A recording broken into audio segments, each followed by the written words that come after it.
तो जिनके में गड़बड़ी हो, आइए आपकी सर्विसिंग करते हैं, ठीक होगा मामला। और मैं कोई ठीक करने वाला नहीं हूं। आजकल कंप्यूटर से लगा तो सब ठीक होता है। अपना कंप्यूटर में साथ में लाया हूं। ये हमारी रामायण जी की पेटी भी लैपटॉप जैसी है, ढक्कन ही खोलना, अंदर सब लिख रहा है इसमें महाराज। रामचरितमानस के जितने कांड है ना,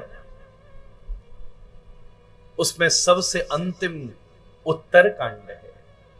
उत्तर कांड का अर्थ होता है जिसमें हर प्रश्न का उत्तर है।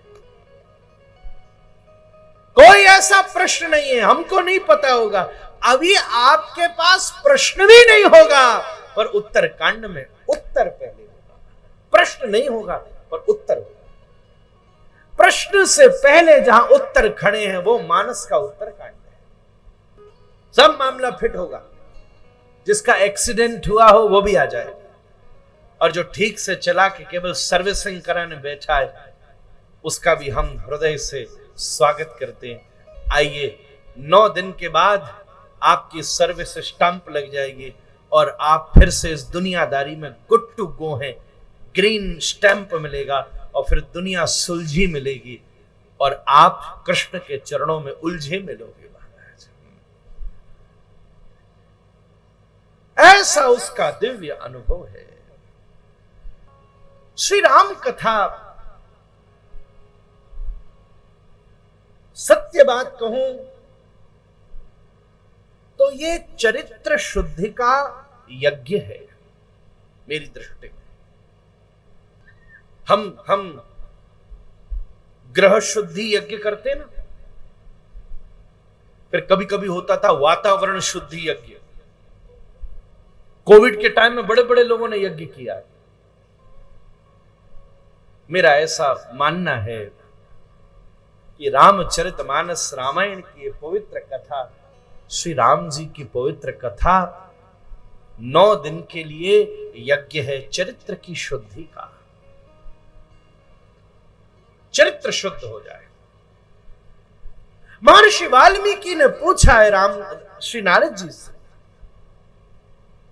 कौन वस्मिन् सांप्रतं लोके गुणवान कश्च वीर्यवान। गुणवान कश्च वीर्यवान, धर्मज्ञश्च कृतज्ञश्च, सब पूछा। चरित्र, चारित्रेण च को युक्तः। हे नारद जी, ये बताइए, इस समय महर्षि वाल्मीकि पूछ रहे, इस समय धरती के ऊपर कौन गुणवान है, कौन वीर्यवान है, कौन चरित्र संपन्न है? ऐसा कौन व्यक्ति है जिसको चरित्र कहा जा सकता है? भारत के पास और क्या है? कैरेक्टर है। जब मैं स्कूल में होता था तो लगभग 6 वर्ष तक मेरी एक टीचर गणित की रिपीट होती थी, और वो जब अपना सत्र शुरू कराती थी प्रतिदिन तो एक शब्द दोहराती थी, health is lost, wealth is lost, nothing is lost.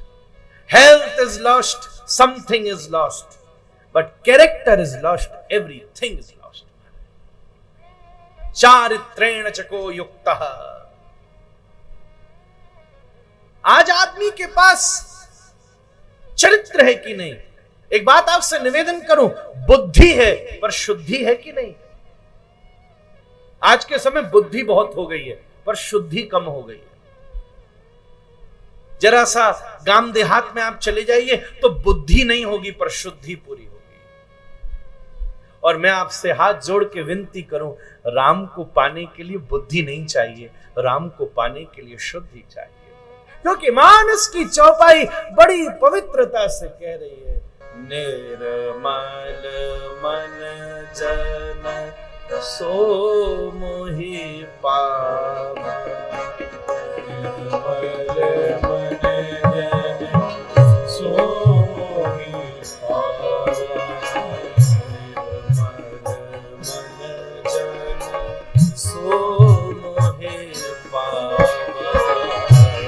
निर्मल मन जन सो मोहि कपट छल छिद्र न मोहि कपट छल छिद्र न भावा, मोहि कपट छल छिद्र न भावा, मोहि कपट छल छिद्र न भावा, मन जन सो मोहि पावा,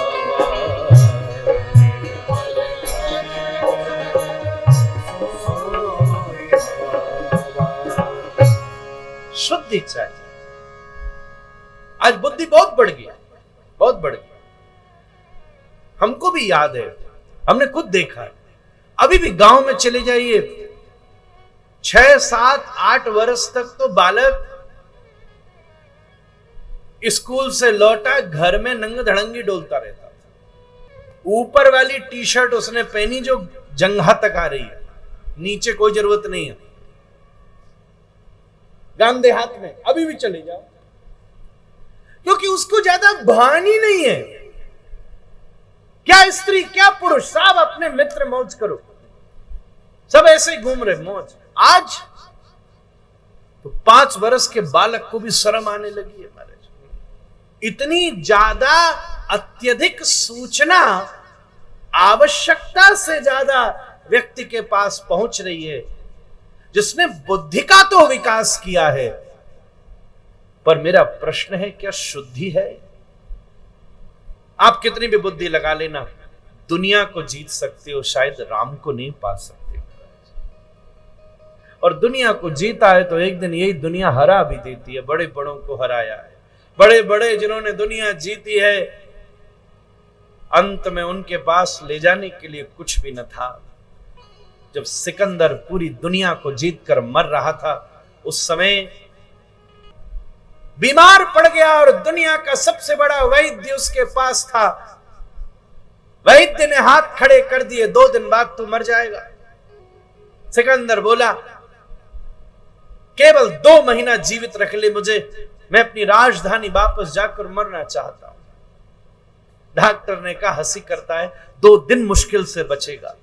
बोले, आज तक मैंने जो संपत्ति कमाई है वो सब तुझे दे दूंगा, बस मुझे मद्दुनिया पहुंचा दे, मेरी राजधानी। वैद्य ने कहा, असंभव। कुछ देर सोचकर हताश सिकंदर बोला, फिर मेरी एक अंतिम इच्छा है, जब मद्दुनिया में मेरी शव यात्रा निकाली जा रही हो, उस समय मेरे दोनों हाथों को ताबूत से बाहर निकाल देना। मंत्री बोला, बादशाह, यूनान की पद्धति में तो दोनों हाथों को ताबूत के अंदर रखा जाता है,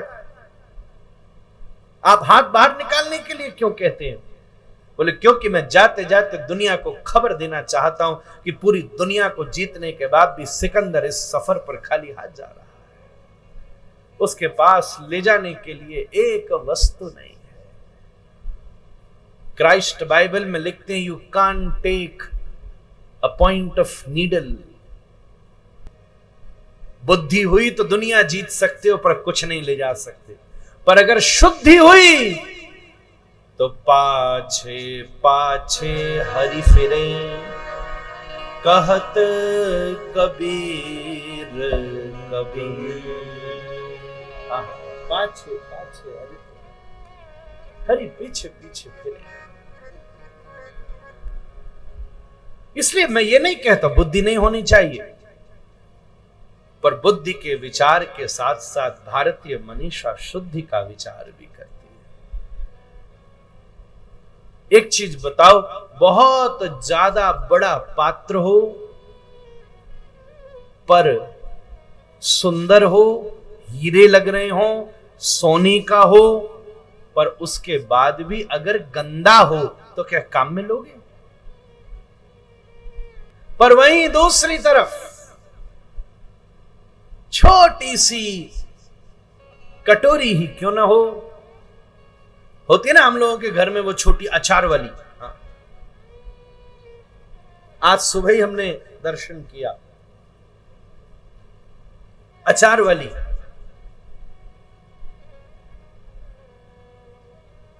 चटनी डाल करके जिसमें देते हो आप, वो भी छोटी सी हो, पर अगर शुद्ध हो तो किसी का पेट भी भर सकती है और किसी की प्यास भी मिटा सकती है। सोने का पात्र और हीरों से जड़ा हो पर गंदा पड़ा हो तो किसी के काम में नहीं आएगा। बुद्धि बहुत अच्छी हो, बुद्धि बहुत हो पर शुद्धि न हो तो किसके काम में आएगी। थोड़ी हो पर शुद्ध हो तो सबके काम में आने वाली। इसलिए चारित्रेण च को युक्तः, चरित्र का मतलब बुद्धि नहीं होता, चरित्र का मतलब शुद्धि होता है, पवित्रता, विचार की पवित्रता, आहार की पवित्रता। महर्षि वाल्मीकि जी ने श्री राम के इस पवित्र कथा को चरित्र का यज्ञ कहा है। हो सकता है जैसे गंगा में गोता लगाते हो, बाहर निकलते ही पूरे शरीर में गंगा होती है, अपने मन को रामायण में गोता लगवाना। हो सकता है कि इस मन में भी चरित्र के कुछ लक्षण आ जाए। ये चरित्र का यज्ञ है।